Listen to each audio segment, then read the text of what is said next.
ہر عبادت سے برتر عبادت نماز، ساری دولت سے بڑھ کر ہے دولت نماز، ہر عبادت سے برتر عبادت نماز۔ الحمد لله رب العالمين والصلاة والسلام على سيد المرسلين أما بعد فأعوذ بالله من الشيطان الرجيم بسم الله الرحمن الرحيم الصلاة والسلام عليك يا رسول الله وعلى آلك وأصحابك يا حبيب الله الصلاة والسلام عليك يا نبي الله وعلى آلك وأصحابك يا نور اللہ۔ حضور نبی پاک صلی اللہ تعالی علیہ وآلہ وسلم نے ایک موقع پر ارشاد فرمایا کہ بے شک مجھے جبرائیل امین علیہ السلام نے یہ بشارت دی کہ اللہ تبارک و تعالی فرماتا ہے کہ جو آپ صلی اللہ علیہ وسلم پر درود بھیجتا ہے تو میں اس پر رحمت بھیجتا ہوں، اور جو آپ پر سلام بھیجتا ہے تو میں اس پر سلامتی بھیجتا ہوں۔ صلو علی الحبیب صلی اللہ تعالی علی محمد صلی اللہ علیہ وسلم۔ پیارے اسلامی بھائیوں، مدنی چینل کے ناظرین، ہم آج پھر اپنے سلسلے احکام نماز میں آپ کو خوش آمدید کہتے ہیں۔ بیان سننے سے پہلے حصول ثواب کی خاطر اچھی نیتیں بھی فرما لیجئے کہ فرمان مصطفیٰ صلی اللہ تعالی علیہ وآلہ وسلم ہے، نیت المؤمن خیر من عملہ، مومن کی نیت اس کے عمل سے بہتر ہے۔ مدنی چینل کے ناظرین، نماز کے ایک بہت ہی اہم مسئلے کی طرف آج کے اس سلسلے میں ہم توجہ دلانے جا رہے ہیں، اور وہ اہم مسئلہ یہ ہے کہ تمام عاقل بالغ اور مسجد میں پہنچنے پر قادر یعنی قدرت رکھنے والے مردوں پر پانچوں وقت کی نماز با جماعت مسجد میں حاضر ہو کر ادا کرنا یہ واجب ہے۔ اگر بلا عذر شرعی ایک وقت کی بھی نماز کو ترک کر دیں گے تو گناہ گار ہوں گے، خواہ وہ نماز فجر ہو، ظہر ہو، عصر ہو، مغرب ہو، عشاء ہو، بغیر کسی عذر شرعی کے ایک وقت کی بھی اگر جماعت ترک کر دی تو یہ ایک واجب کا ترک ہے جو کہ گناہ ہے۔ جماعت سے نماز پڑھنے کے بارے میں اللہ تبارک و تعالی قرآن حکیم میں ارشاد فرماتا ہے، وَأَقِيمُوا الصَّلَاةَ وَآتُوا الزَّكَاةَ وَارْكَعُوا مَعَ الرَّاكِعِينَ، اور نماز قائم رکھو اور زکوٰۃ ادا کرو اور رکوع کرنے والوں کے ساتھ رکوع کرو۔ اس آیت کی تفسیر میں، جیسا کہ تفسیرات احمدیہ میں بھی یہ بات موجود ہے، فَالْجَمَاعَةُ فِي الصَّلَاةِ الْخَمْسِ وَاجِبَةٌ بِهَذِهِ الْآيَةِ، کہ یہ آیت اس بات پر دلالت کرتی ہے کہ پانچوں نمازوں کو مسجد میں با جماعت ادا کیا جائے، یہ بندے پر واجب ہے۔ مسجد کی جماعت میں حاضر نہ ہونے والوں کے بارے میں رسول اللہ صلی اللہ تعالی علیہ وآلہ وسلم نے ارشاد فرمایا کہ میرا یہ جی چاہتا ہے کہ مؤذن کو اقامت کہنے کا میں حکم دوں، اور پھر کسی کو یہ بھی حکم دوں کہ وہ لوگوں کی امامت کرے، اور میں آگ کی مشعل لے کر نکلوں، اور جو اذان ہونے کے باوجود بھی نماز کے لیے نہ نکلے ان کے گھروں کو جلا دوں۔ ایک اور حدیث مبارک میں سرکار دو عالم صلی اللہ علیہ وسلم نے یہ بھی ارشاد فرمایا کہ ظلم، پورا ظلم اور کفر اور نفاق ہے کہ آدمی اللہ کے منادی کو نماز کی ندا کرتے ہوئے اور فلاح کی طرف بلاتے ہوئے سنے لیکن پھر بھی حاضر نہ ہو۔ مزید ایک اور حدیث مبارک میں فرمایا، حضرت عبداللہ ابن عباس رضی اللہ تعالی عنہما اس حدیث کے راوی ہیں، نبی اکرم صلی اللہ تعالی علیہ وآلہ وسلم سے یہ روایت کرتے ہیں، سرکار دو عالم صلی اللہ علیہ وسلم نے ارشاد فرمایا کہ جس نے اذان سنی اور نماز کے لیے نہ نکلا، حاضر نہ ہوا، تو اس کی نماز ہی نہیں مگر یہ کہ کسی عذر کی وجہ سے اس نے ایسا کیا ہو۔ اور مزید ایک حدیث مبارک میں نبی پاک صلی اللہ علیہ وسلم نے ارشاد فرمایا لا صلاۃ لجار المسجد الا فی المسجد، کہ رسول اللہ صلی اللہ علیہ وسلم نے ارشاد فرمایا کہ مسجد کے پڑوسی کی نماز نہیں ہوتی مگر مسجد میں۔ حضرت مولا مشکل کشا علی المرتضیٰ شیر خدا رضی اللہ تعالی عنہ سے بھی اسی طرح کا ایک فرمان منقول ہے۔ آپ فرماتے ہیں لا صلاۃ لجار المسجد الا فی المسجد، کہ مسجد کا جو پڑوسی ہے اس کی نماز نہیں مگر مسجد میں۔ حضرت امام سوری رحمت اللہ تعالی علیہ آپ حدیث کی شرح میں فرماتے ہیں کہ حضرت مولا مشکل کشا رضی اللہ تعالی عنہ سے پوچھا گیا مسجد کے پڑوسی سے مراد کیا ہے، تو فرمانے لگے جو آذان کی آواز کو سنے اور مسجد میں آ کر نماز نہ پڑھے اس کی نماز نہیں ہوتی، ہاں مسجد میں آئے اس کی نماز ہو جاتی ہے۔ مدنی چینل کے ناظرین، آئیے کہ حکایت سماعت فرمائیے۔ حکایتوں کی بہت پیاری کتاب عیون الحکایات، نصیحت بری حکایتیں اس میں موجود ہیں۔ حضرت سیدنا عبید اللہ بن عمر قواریری رحمت اللہ تعالی علیہ فرماتے ہیں میں نے ہمیشہ عشاء کی نماز با جماعت ہی ادا کی، مگر افسوس ایک مرتبہ ایسا ہوا کہ میری جماعت فوت ہو گئی۔ اس کی وجہ یہ بنی کہ میرے گھر میں کچھ مہمان آ گئے، میں ان کی مہمان نوازی میں مصروف ہو گیا، اور جب اس سے فارغ ہو کر میں مسجد پہنچا تو کیا دیکھا کہ جماعت تو نکل چکی ہے، یہ میرا نقصان ہو گیا۔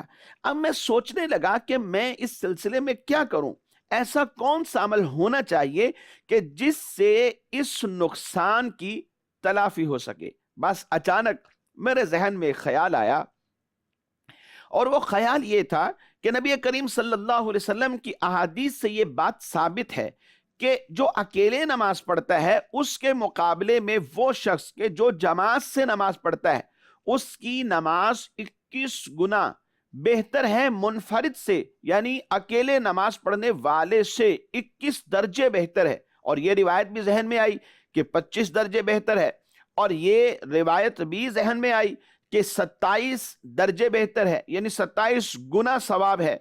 تو جب یہ مرویات میرے ذہن میں آ گئیں جو فضیلت پر مبنی تھی، تو میں نے پھر سوچا کہ اگر میں 27 مرتبہ اس نماز کو پڑھ لوں تو شاید جماعت فوت ہو جانے سے جو کمی واقع ہوئی ہے اس کی تلافی ہو سکے۔ چنانچہ پھر میں نے کیا کیا کہ اس نماز عشاء کو 27 مرتبہ پڑھ لیا۔ میں نے جب نماز پڑھ لی بس پھر کیا تھا کہ مجھ پر نیند طاری ہو گئی، اور نیند نے مجھے آ لیا اور میں سو گیا۔ جیسے میں سویا تو میں کیا خواب دیکھتا ہوں، میں نے اپنے آپ کو چند گھڑ سواروں کے درمیان میں دیکھا کہ وہ سواری کر رہے ہیں اور چلتے چلے جا رہے، اور میں بھی ان کے برابر میں گھوڑا دوڑاتا چلا جا رہا ہوں۔ ہم سب کہیں چلتے جا رہے ہیں، اتنے میں ایک گھوڑ سوار نے مجھے مخاطب کرتے ہوئے کہا تم اپنے گھوڑے کو مشقت میں نہ ڈالو، بے شک تم ہم سے نہیں مل سکتے۔ تو میں نے اس سے پوچھا کہ بھائی کیوں نہیں مل سکتا، تمہارے ساتھ میں کیوں نہیں چل سکتا، مقابلہ کیوں نہیں کر سکتا؟ تو اس نے مجھے کہا اس لیے کہ ہم سب نے عشاء کی نماز با جماعت ادا کی ہے۔ مدنی چینل کے ناظرین، معلوم ہوا کہ جماعت چھوٹ جانے کے بعد اگر کوئی اس نماز کو 27 مرتبہ بھی پڑھ لے گا تب بھی وہ اجر نہ پا سکے گا کہ جو جماعت مستحبہ کے ساتھ نماز کو ادا کرنے کا ہے۔ یقیناً با جماعت نماز پڑھنے کی اپنی ہی برکتیں ہیں جو بغیر جماعت کے بالکل بھی نہیں حاصل ہو سکتی۔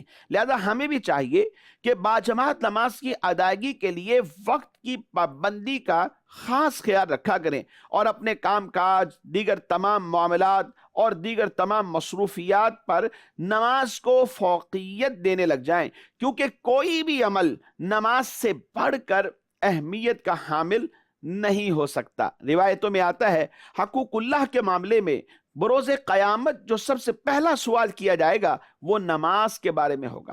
تو یقیناً نماز ایک ایسا عمل ہے، اس کی اپنی ایک اہمیت ہے، اس عمل سے بڑھ کر کوئی اور عمل کیسے ہو سکتا ہے؟ اللہ تبارک و تعالی قرآن مجید فرقان حمید میں ارشاد فرماتا ہے یا ایھا الذین آمنوا لا تلہکم اموالکم ولا اولادکم عن ذکر اللہ ومن یفعل ذلک فاولئک هم الخاسرون۔ اے ایمان والو، تمہارے مال نہ تمہاری اولاد، کوئی چیز تمہیں اللہ کے ذکر سے غافل نہ کر دے، اور جو ایسا کرے تو وہی لوگ نقصان میں ہیں۔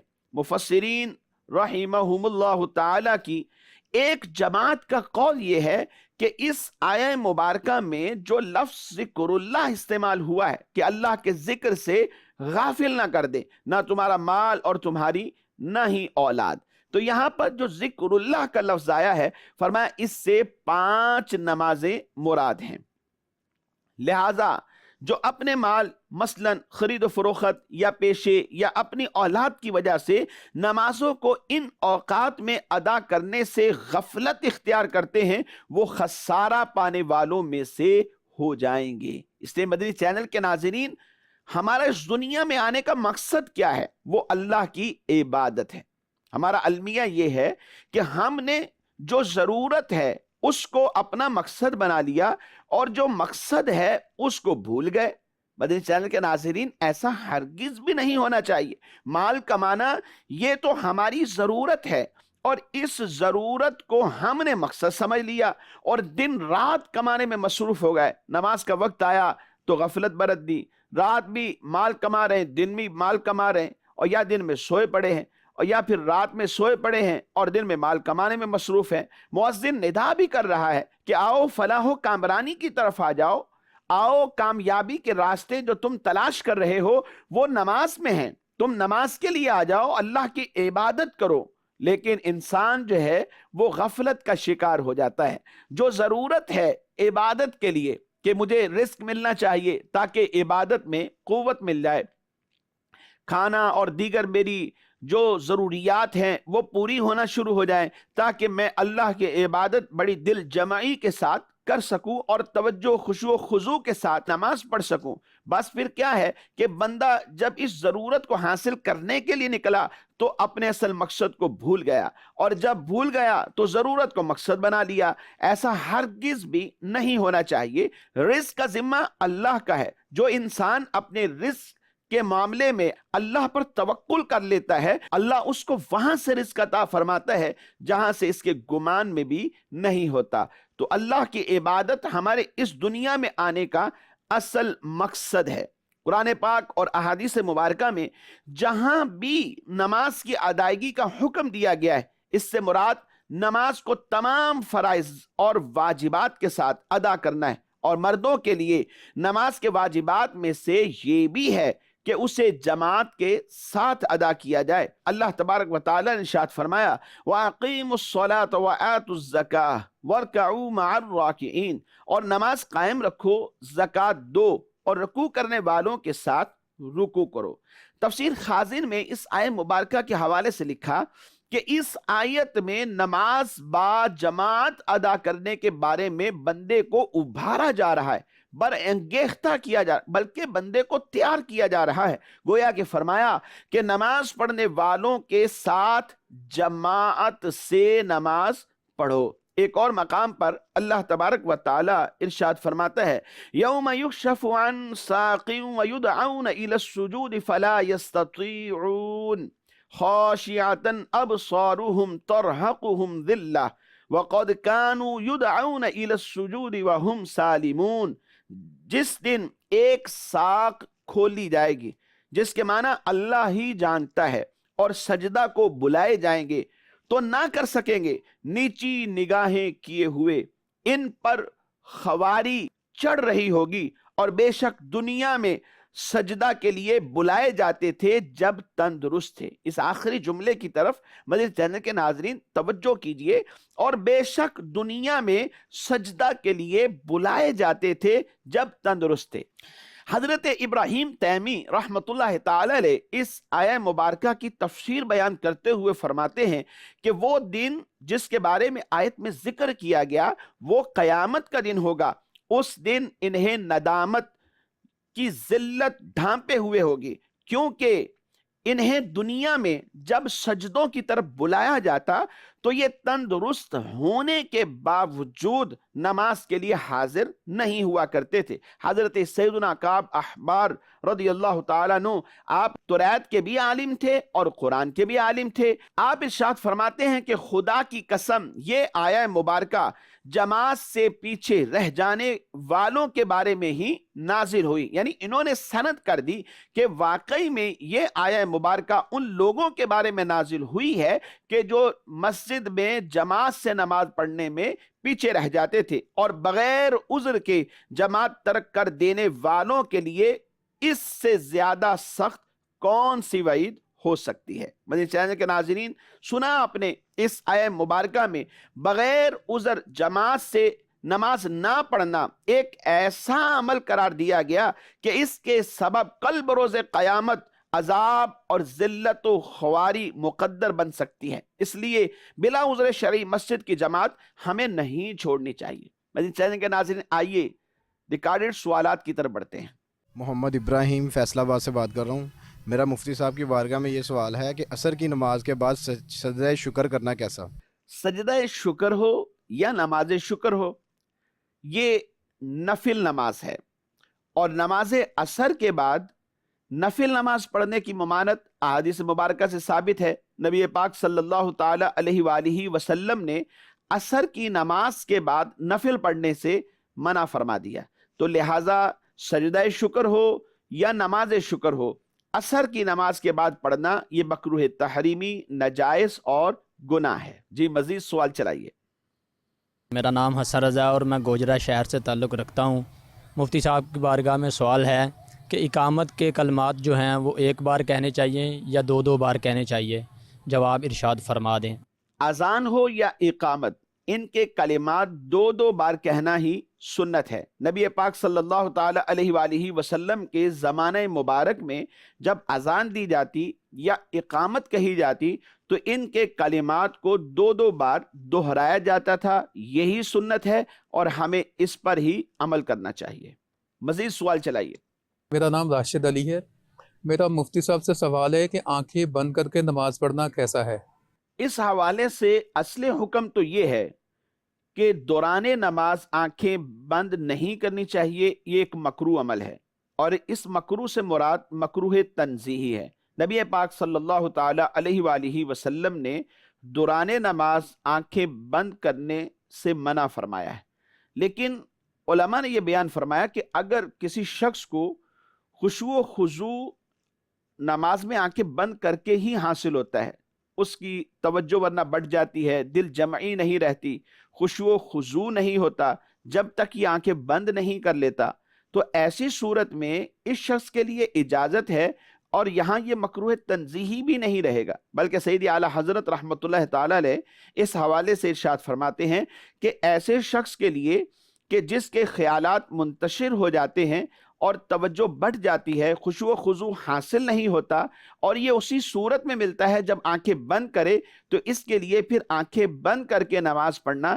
مکروہ نہیں رہے گا بلکہ مستحب ٹھہرے گا، یعنی ایک اچھا عمل ہے۔ جی مزید آگے سوال چلائیے۔